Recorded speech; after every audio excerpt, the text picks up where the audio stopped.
थांनाय बीटीसी बिसायख'थियाव जेरै खोथा होदोंमोन थिग बेबायदिनो बीपीएफ राजखान्थि हान्जाया मोनफानि उनाव मोनफा हाबाफारिखौ मावफुंगासिनो दं। बे बाथ्राखौ फोरमायथिदों बिथां बीपीएफ राजखान्थि हान्जानि दैदेनगिरि बिथां प्रहलाद ब्रह्म बिथाङा।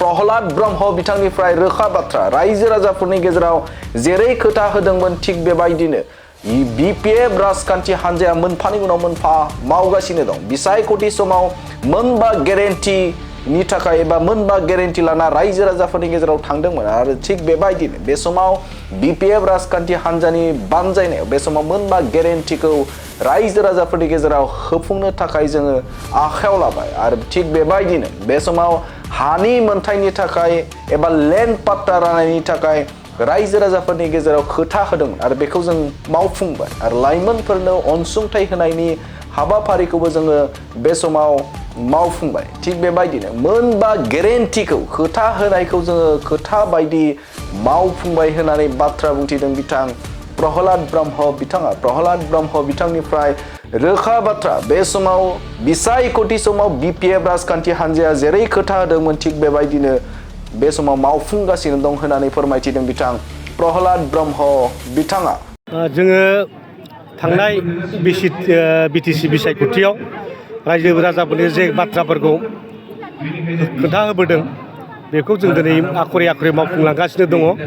जोङो थांनाय 10 फेब्रुवारि बेवहाय जोङो सेरिमनियेल राननायखौ आराम्भ खालामजेनदों चिफ मिनिस्टारनि प्रेजेन्सआव आरो हाग्रामा महिलारि दैदेननायनि जे सरकार बेवहाय जों आराम्भ खालामबाय आरो बेवहाय दिनै फारियै 25 तारिखनिफ्राय गासै 40टा समिस्थियाव राननाय हाबाफारिया जेरावबो सोलिगासिनो दं। दिनैबो गुबुन गुबुन जायगायाव सोलिदों आरो नोंथांमोननि गसाइगावआवबो दिनै गुमा आरो जमदुवार बे मोननैखौ लानानै दिनै फुंबिलि 10 बाजियाव मोनसे जाखांबाय आरो बेहाय 2 बाजिनिफ्राय जागासिनो दं। बाथ्राया बेनो जों जेखौ खोथा होयो बेखौ मावो आरो रायजो राजाफोरनि जे अधिकार बेखौ पुरन खालामनांगौआ जाबाय सरकारनि दायित्व आरो बे सरकारना जाहैबाय मा रायजो राजाखौ जेंनाखौ सुफुंनोसो सरकाराव फैखायो।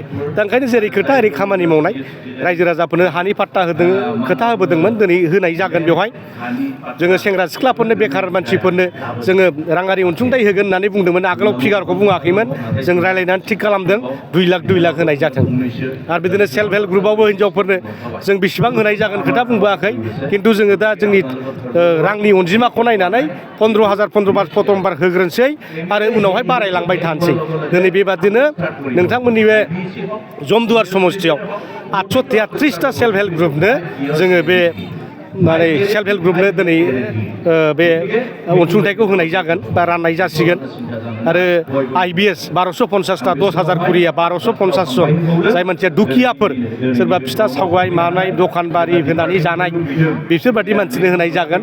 दिनै बेबो दिनै सोलिबाय थागोन।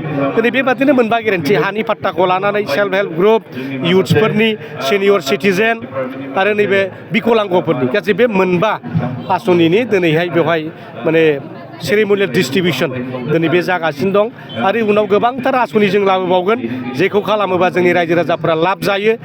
10टा गेरेन्टिबो फैनो हागौ। दिनै गोबांथार खामानि मावनो जों आवगायगासिनो दङ।